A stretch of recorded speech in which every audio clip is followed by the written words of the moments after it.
C'est pas commun, mais j'ai la question d'un papier qui m'a été transmis là-bas, quelqu'un qui a marqué anonyme, qui n'ose pas la poser, et elle me dit cette question, que le problème des discriminations à l'embauche n'a pas du tout été abordé, et donc j'aimerais bien que vous puissiez l'aborder, et puis je vous propose, Ramza, c'est ça, de rajouter peut-être la question que toi tu voulais poser, et on vous en enverra deux d'un coup.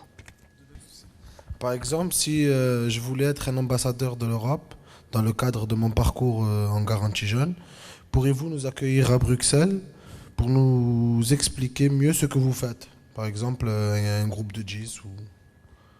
Ok, il y a même le nombre, je voudrais que vous nous répondiez sur les discriminations, et vous accueillez 10 personnes? Tout frais payé? Tout frais payé, avion, hôtel... Tout ce que c'est tout frais payé, la question? Par l'Europe, bien sûr.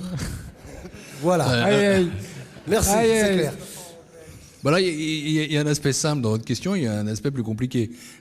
L'aspect simple, c'est sur l'accueil. Oui, bien sûr. Je l'ai dit, je ne conçois pas la fonction d'un commissaire européen comme étant extraterritorial, bureaucratique, coincé dans son bureau ou dans sa tour d'ivoire. Et j'essaye d'abord de venir sur le terrain. C'est pour moi un très grand plaisir retrouvé. Et aussi de recevoir le maximum de gens et beaucoup de jeunes. J'ai été enseignant pendant tellement longtemps. Je crois tellement à la formation que c'est toujours pour moi un plaisir que de me confronter à eux. Et donc, oui, pour recevoir 10 jeunes. Ça, c'est la question facile. C'est la question facile. La deuxième question, c'est tout frais payé. Ça, attendez, il y a un représentant de la Commission européenne. Le représentant de la Commission européenne est là. La chance d'avoir on va discuter avec lui plus tard. Un bureau qui représente la Commission européenne. Mais Cyril, qui est là, voilà, le monsieur avec les lunettes et la cravate, c'est lui qu'il faut aller voir pour les billets d'avion et l'hôtel. Hein. Voilà, il lève la main. Et les discriminations à l'embauche, ouais. L'idée du CV anonyme, par exemple. Difficile à mesurer, mais absolument incontestable.